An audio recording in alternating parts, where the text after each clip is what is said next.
Waziri wa ulinzi wa Israeli Israel Katz amesema amewaamuru wanajeshi wa Israeli kuishambulia Tehran baada ya kusema Irani ilirusha makombora kinyume na makubaliano ya kusitisha mapigano baada ya siku 12 za vita. Hapo awali Israeli ilikubali pendekezo la Rais wa Marekani Donald Trump la kusitisha mapigano na Iran. Waziri Mkuu Benjamin Netanyahu alisema katika taarifa yake baada ya Trump kusema mapatano hayo yameanza kutekelezwa na kuzitaka pande zote mbili kutokiuka. Matangazo hayo yamekuja baada ya Iran kurusha makombora kadhaa Israeli na kuua takriban watu 4 katika mji wa kusini wa Beersheba. Hapo awali waziri wa mambo ya nje wa Irani Abbasi Araghchi alisema hakuna makubaliano juu ya kusitisha mapigano na Israeli, lakini Tehrani itasitisha mashambulizi ikiwa Israeli itasimamisha uchokozi wake haramu ifikapo saa 4 asubuhi kwa saa za huko. Leo asubuhi afisa mkuu katika shirika la kuzalisha umeme la Irani Tavanir ameuawa katika shambulizi lililotekelezwa na Israeli, kulingana na shirika la habari la Mehir. Katika tangazo lililotumwa kwenye mtandao wa X, Mehir ilisema Dr. Neda Rafie Pasa, meneja mkuu wa Tavanir, ameuawa akiwa kazini. Ripoti hiyo haikutoa maelezo zaidi juu ya kifo cha Pasa, ambaye alikuwa na jukumu la kusimamia data na takwimu za wakala wa nishati. Iran pia ilirusha makombora mengi katika kambi ya kijeshi nchini Katari, ambayo ina wanajeshi wa Marekani jana Jumatatu jioni, ili kulipiza kisasi mashambulizi ya Marekani kwenye maeneo yake ya nyuklia yaliyotokea siku ya Jumapili. Iran inasema kuwa zaidi ya watu 400 wakiwemo watoto 13 wameuawa na wengine wasiopungua 3056 wamejeruhiwa tangu Israeli ilipoanzisha mashambulizi yake Juni 13. Nchini Israeli takriban watu 28 wameuawa katika mashambulizi ya Iran. Vyombo vya habari vya serikali vimeripoti kuwa Irani imewakamata raia 6 wa Israeli kwa kosa la kupeleleza shirika la Israeli la Mossad, ambapo wapelelezi hao walikamatwa katika mkoa wa magharibi wa Hamadan.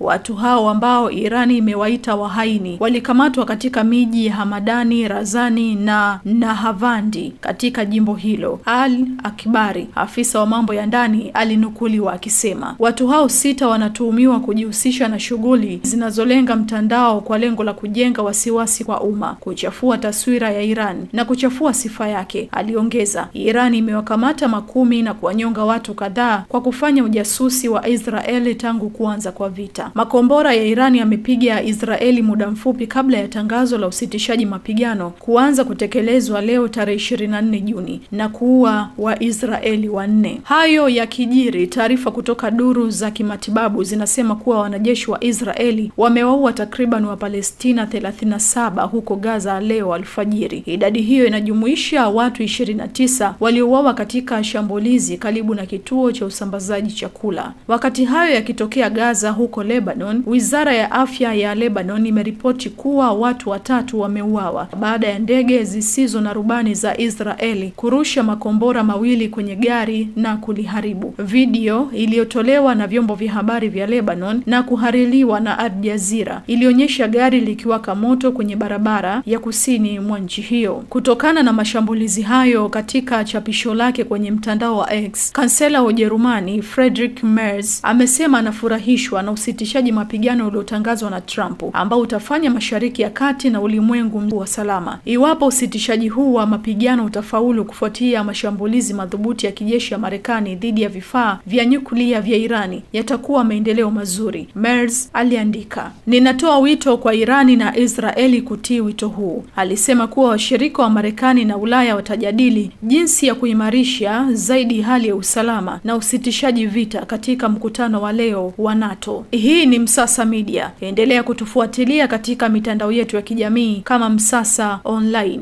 Msasa kisasa zaidi.